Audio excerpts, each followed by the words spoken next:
Good afternoon, everybody. I'm testing the mic. Thank you for coming to this specific lunch today. Lunch. It's also for me today because my first press conference with you is about my favorite topic, to be honest. That's why I was very happy when I was being told that we're going to talk about the specific announcement around education with learners with special needs. That's all we're going to discuss today. So I'm going to cover quickly the overall Microsoft strategy in education, but then we will focus more on what we're going to do with learners, students with special needs. So what I wanted to start with is, as you know about the fourth industrial revolution, that's where we are now, and we want to really empower every person, every organization on the planet to achieve more. We want to be a key contributor to this digital transformation. We believe that what Klaus Schwab, the founder of Davos, is saying is totally true. It's truly the disruption that we are going through. And the first industrial revolution was between 1760 and 1840. It was more about the steam engine and about the railway transportation. The second revolution was more about electricity, assembly line, division of labor. The third revolution was only about IT in the 60s. And then we are just in the middle of this fourth industrial transformation. But actually, when you read this book, which I really, the first one, which I really encourage you, it's really a great book. And basically, what Klaus Schwab is saying is that the fourth revolution has not reached all parts of the world.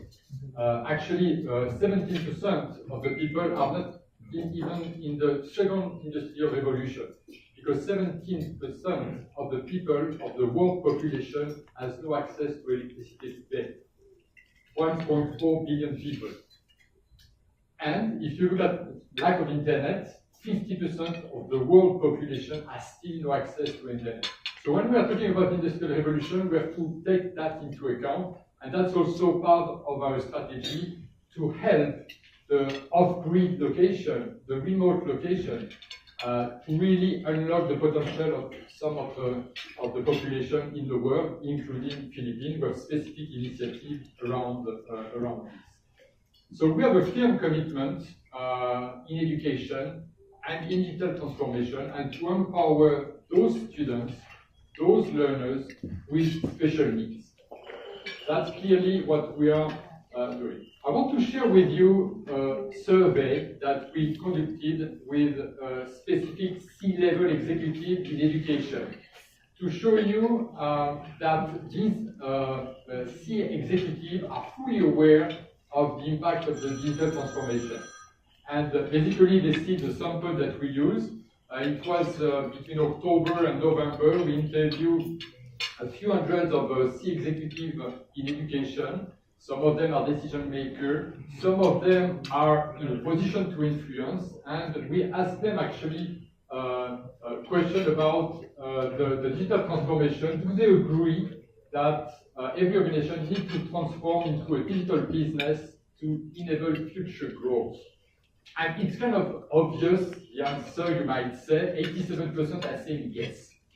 My biggest surprise was the answer to the second question, which is about the role of the data insight, which can lead to revenue flow, of course, but also help the student to anticipate more about what they have to do in the future. Because data, we used to say, is kind of the new oil.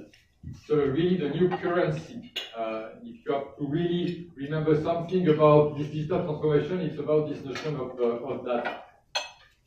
So our digital transformation approach in education, it's all about providing an immersive and inclusive learning experience that span really lifetime learning experience for the students. It's really the two adjectives which are key: immersive and inclusive. This is core to our mission, really, that we are really insisting at the worldwide level. It's not only Microsoft Philippines, but all the development that we are doing are around this. It's about helping students and teachers to create and share information.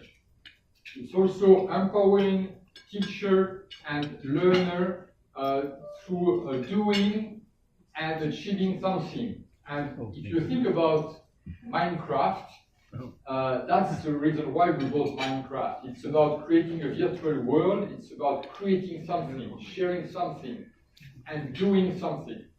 But also we are trying to implement products that accommodate the needs of everyone. And that's all about inclusiveness. At the same time, we need to ensure that those products are secure, are safe, transparent, robust. That's all about security at the end of the day. So that's the key principle that we have defined for the education to help unlock the potential of the student with special needs.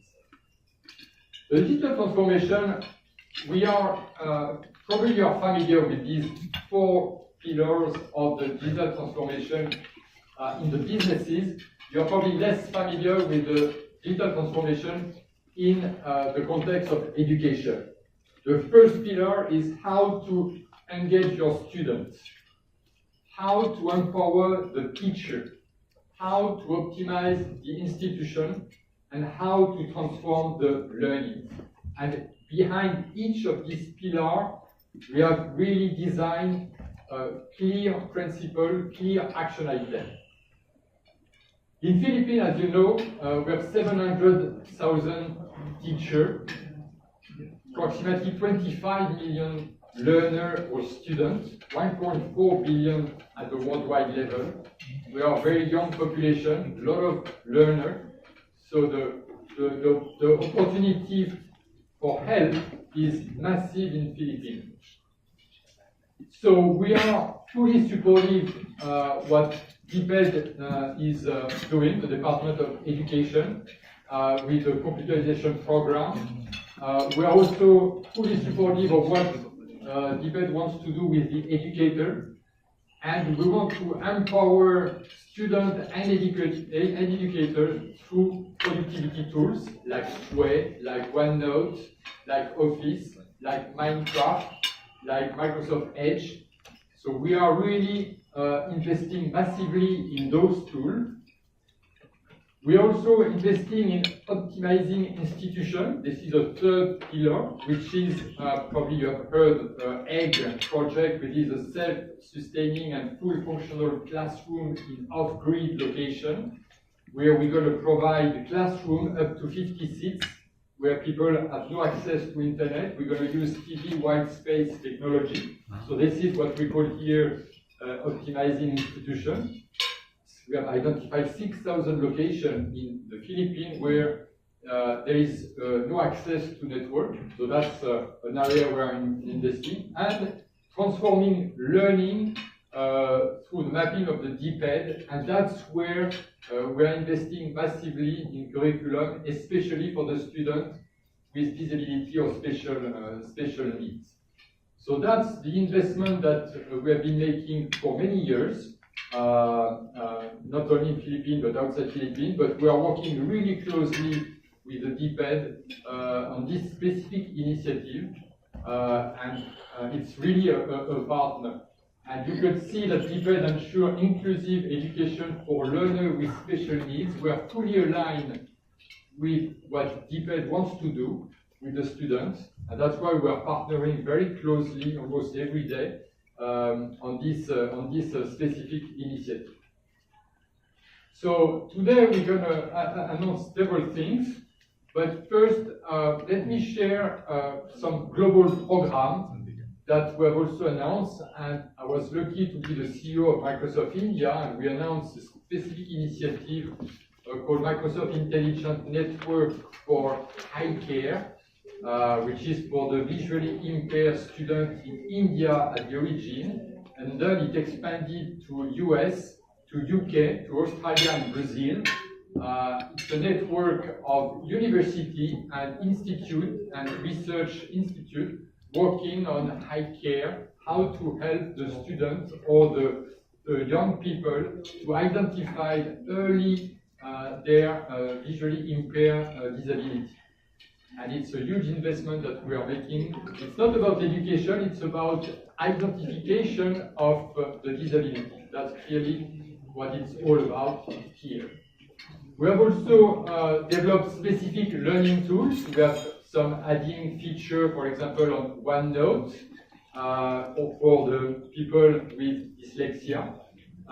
And we have also some text-to-speech or speech-to-text tool on Skype, for example, when we have demonstrated recently between a Mexico school and a Washington school how two classrooms can communicate, one school in Spanish, the other one in English, and then they don't need to translate.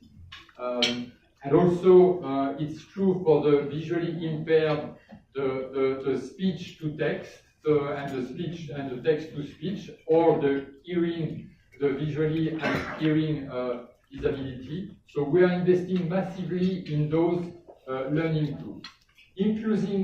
Inclusive design, we have also included in some of our products, like OneNote, like Microsoft Edge, like Sway, some specific features allowing the people with special needs that can use more easily all these products.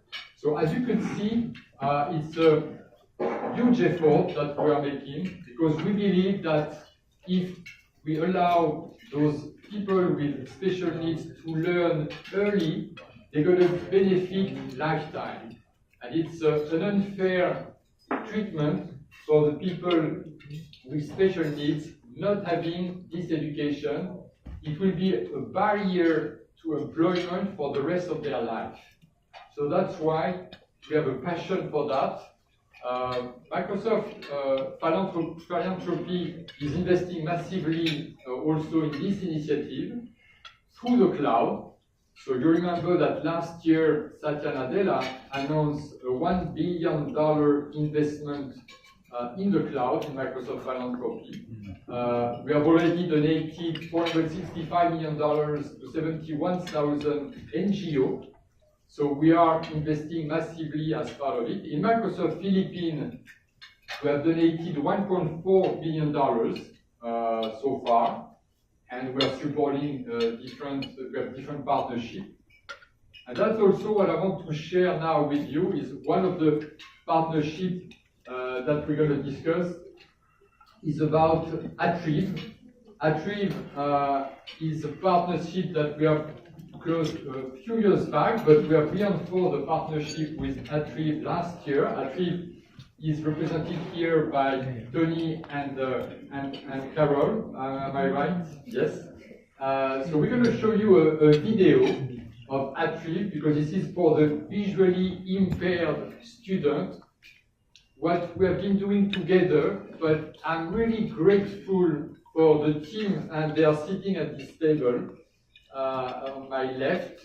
We're going to show the video of Atrieve, which is a very emotional video showing how the use of technology is having a positive impact on students. And think about these students who are in a position to learn early. They will benefit lifetime for the rest of their life of this learning. So let me roll the video, and then we're going to be more specific, if you don't mind, about some of the tool demo products that we are using. But let's roll the video.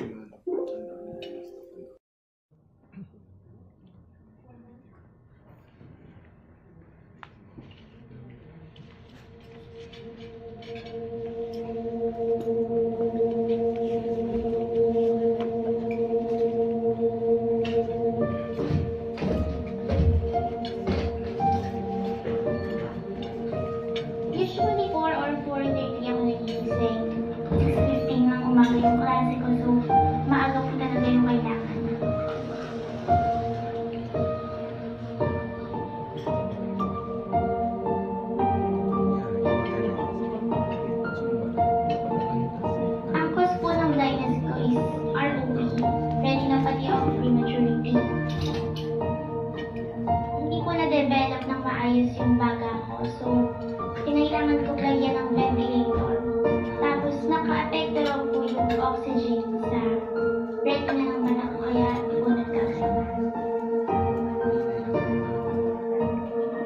Coming grade 9 na po ako sa pasukan.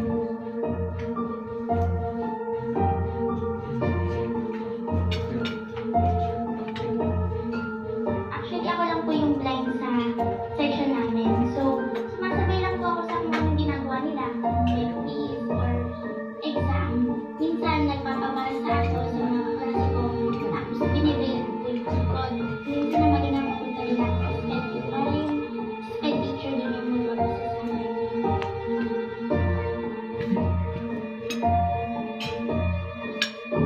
Gusto ko po makasabay sa technology na yun. Lalo na po ang computer, malaki po yung natutulungan sa amin sa mga visually impaired. Mas marami po akong magagawa kung alam ko pang mag-computer at pwede ko rin po lang maging trabaho in the near future.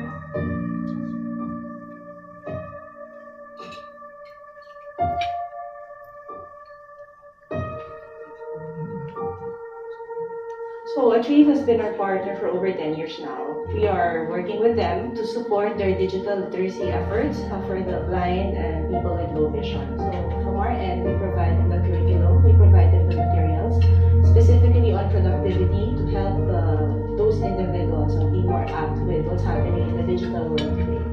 Noong 2014, simula na naging interested na ako sa mga bagay sa technology. Narrator, toggle switch.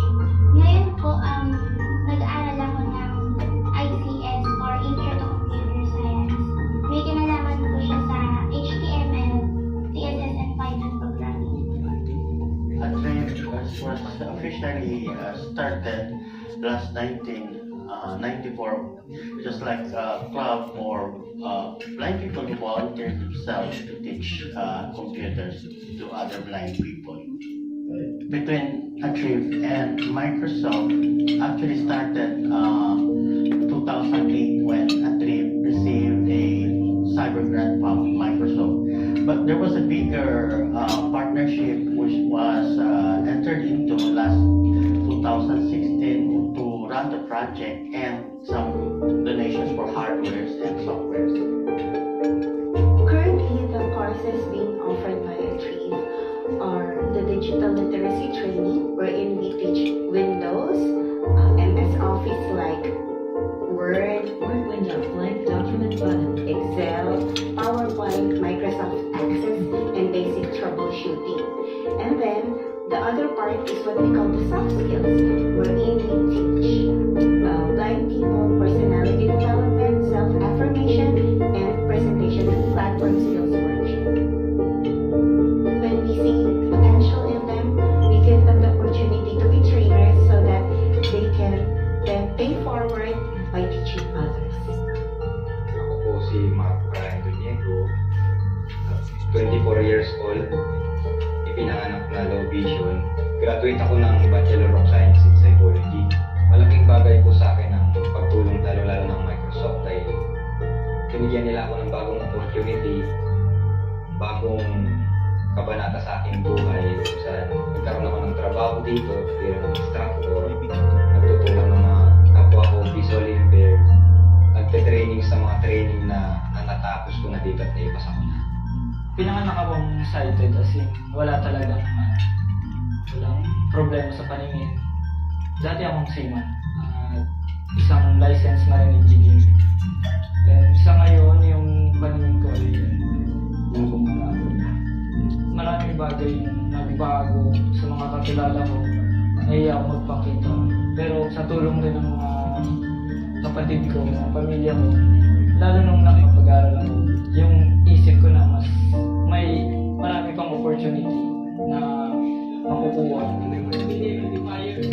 That's what we are doing in the future, making sure that we provide them the right support, we provide them the right tools, we give them the grants if needed, we help the educators use these tools better and properly to make sure that when they are teaching their students in the classroom, these technologies are actually maximized and put to proper use. Actually, gusto ko pa po yung mas i-improve yung mga nalaman ko at malalaman ko. Yung mga may kinalaman sa software, makagawa ng sarili kong software, parts ng computer, or other devices.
to speak right after. Now you understand better now why Satya Nadella, when he became the CEO of Microsoft, changed the mission statement, which is we want to empower every person.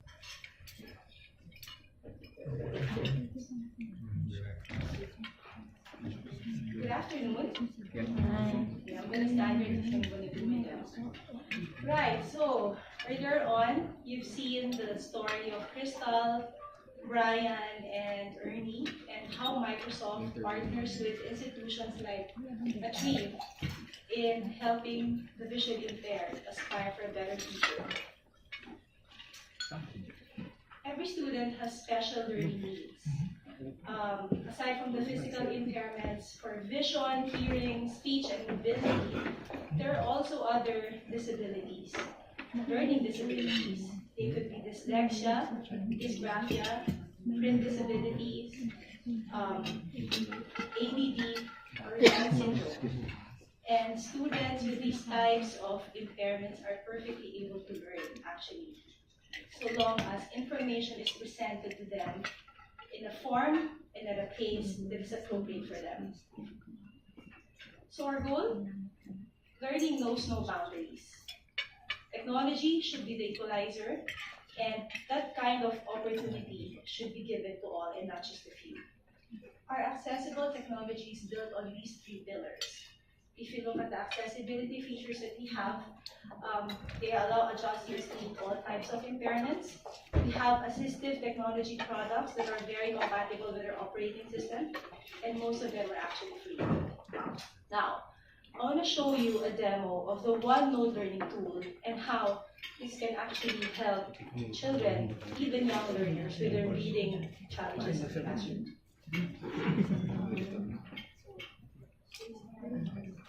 Very quick.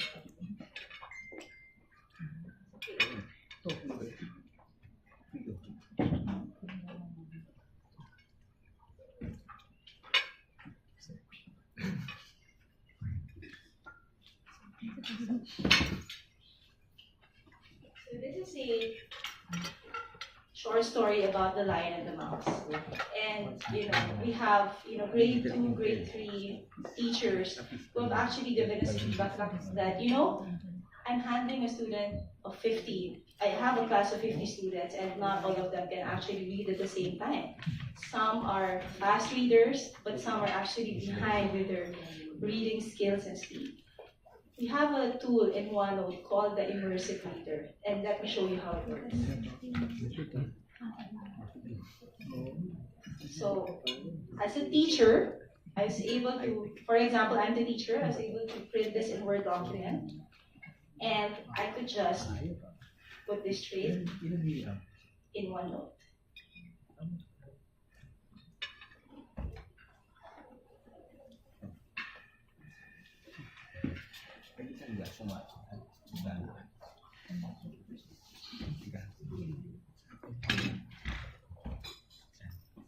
There it goes. Okay. And if I click on Immersive Reader, I could actually choose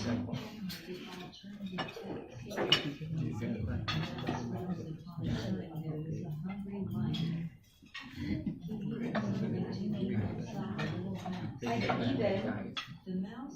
even change the background for those who are colorblind, or use the contrast tools for those who are sensitive to glare. Okay, let me pause it first.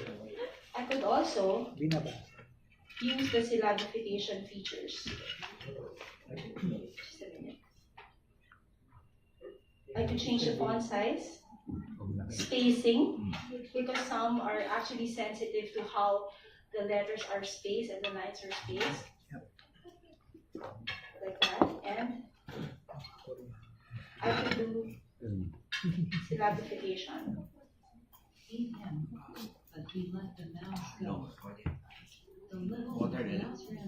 And change the speed of how the voice is dictating every word. This is actually a game changer in the field of special education, because not all children, like I said, can actually read at the same time, same pace, and learn in the same way. if the teacher wants to validate how much the student has actually improved, she can actually give this OneNote file to the student and ask the student to read it by recording an audio. I should put it in the different page. But if the student records himself reading it, the teacher can actually track the reading speed of the student. There was one report where, at the start, a grade 2 student was reading an average of 6 words per minute. And in a matter of weeks, it actually improved to about 30 words per minute. And that's actually a breakthrough. This is a tool that some schools are actually using to make learning more inclusive in the classroom. Another demo that I want to share with you, is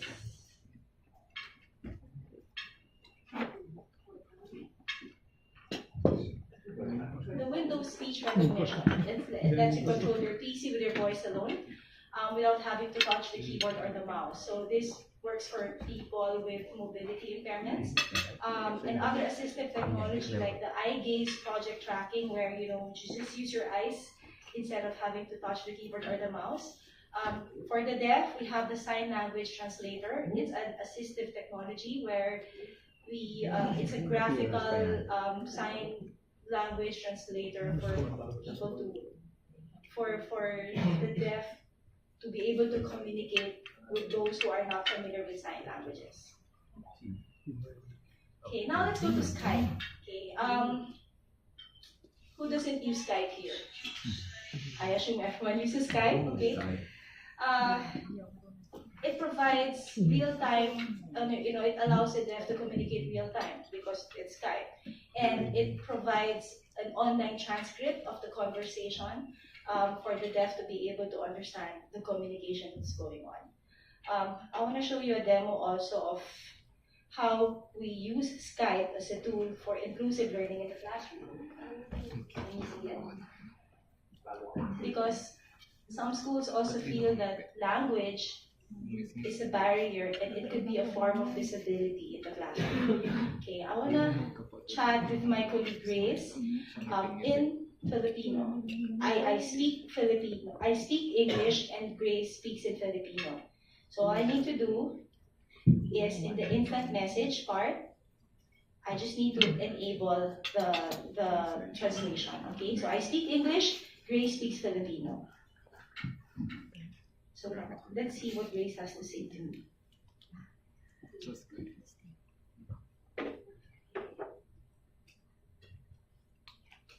How are you? See, so the message is now translated to Grace in Filipino. Right? So I'm typing back, I am good. How is the weather? Still in the right context, ako ay maganda. Paano ang ganda? I mean, I'm not claiming it, but I'm just saying it's, it kind of detects what you want to say. The rain, hello there.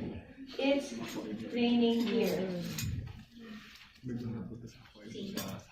Right. Skype in the classroom, or this feature, is actually used in the classroom setting when we want to connect classrooms in the Philippines or in remote areas to other countries, to other culture, to other religion, to other languages. And this has been actually used by most of our partner schools and schools in deaf ed in bridging the gap, when it comes to culture, tradition, beliefs, and religion. How about when I call Grace? And I've actually turned on my translator, and let's pretend that I could speak Japanese through my colleague Verna.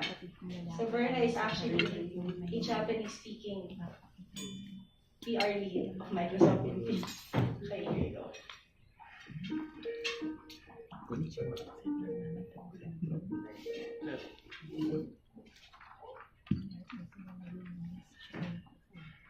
Grace-san, konnichiwa.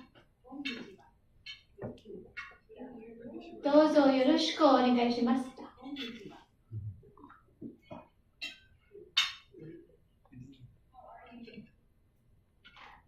聞こえますか?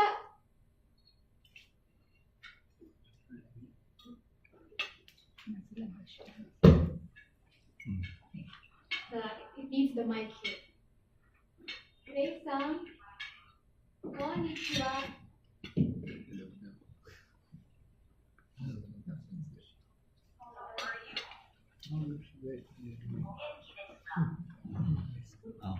Genki desu. It should be.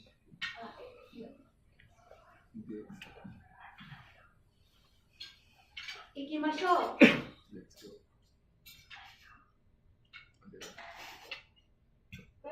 So,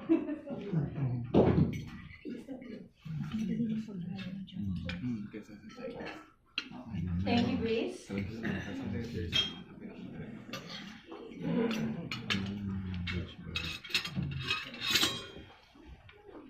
So there's Skype, which is another tool that we use in the classroom.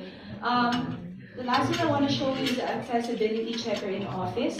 This is a simple tool that teachers can actually use when they want to create more accessible content for children with disabilities in the classroom.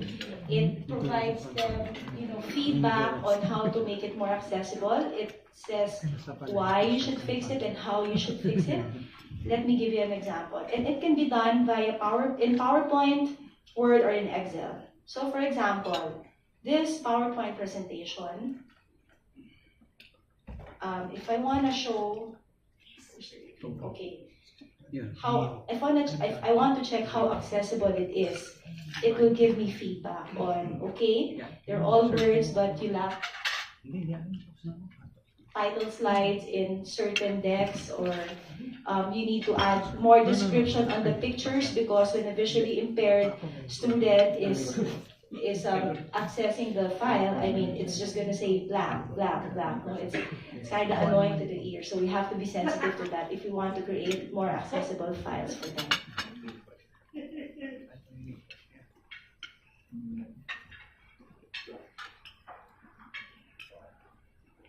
Okay, so, learning requires attention to the unique learning needs of our students. Technology, again, is an enabler, and it should be used as a tool so that every Filipino student in SPED can have access to better jobs in the future. Thank you very much.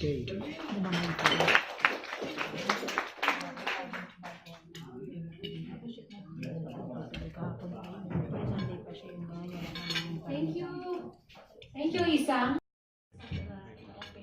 So we would like to call again on stage our Managing Director, Mr. Bertrand Lamay, and Ms. Clarissa Segismundo.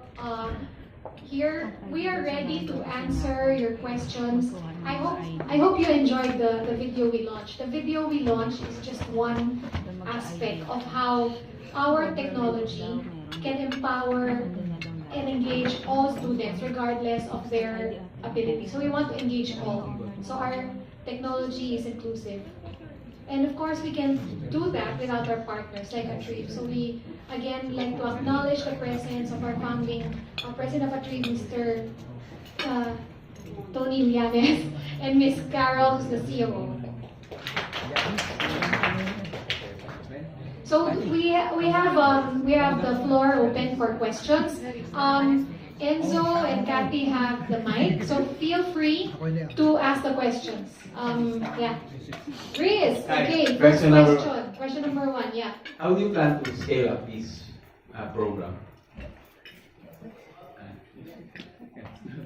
So we are working closely with DepEd and different institution partners in the Philippines, starting off by training the teachers in SPED. Through the work of our Microsoft Education ambassadors, they can actually help us scale better and cover all the educators in 648 SPED centers in the Philippines.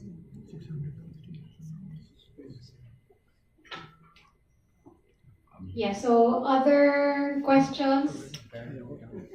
Sir Tony. Actually, it's not a question, it's an addition, because Atrieve is in partner also not just with DepEd but information and communication technology. And every summer we have about 2 to 3 batches, of which 25 special educated teachers are in. And for October, we have about 1 to 2 batches, where again, 25 teacher learners are in. Our teachers are blind. And then most of the learners are non-blind. So this is what we call blind leading the non-blind. So anyway, just a short question. This is my first time to learn about OneNote. And how come that I didn't learn it reading a lot of materials from Microsoft? And maybe you should do a little more pushing for the popularization of OneNote. Thank you very much. Thank you, Tony. That's a good comment on OneNote, because as I said earlier in my comment, Forbes was saying that OneNote was the most disruptive tool yet in the market, but we are not promoting it enough. Actually, it's a free tool, and you can share it. Probably something that you have not noticed, but the teacher is sharing everything with the student, in the classroom, and he can check what the students are doing. It's so easy to use. You don't need to save, you can't use data. We are using it internally. So that's something that's a good call out. Really, thank you for that. But we're going to follow up with a trip on OneNote. That's great. Thank you. So, well, this is the platform we want to use. So with your help, we can make these tools be known so that everybody can learn. Are there any other questions from our media friends? Yes, in this table, Kathy. Hi, good afternoon, sir, ma'am. It was mentioned earlier about the investment of 1.4 million US dollars. Is this connected only to educational initiatives? Yes, it's totally connected to education initiative. It's in the form of product and training. Product around Azure, around Enterprise Mobility Suite, because quite often we have some security issues, so and the education team, so we want to ensure that every data is safe, and Office 65. So it's in the cloud, and it's purely part of the cloud initiative launched by Satya 1 year ago on Microsoft File and Computer. It's in education. And this is only for 2016?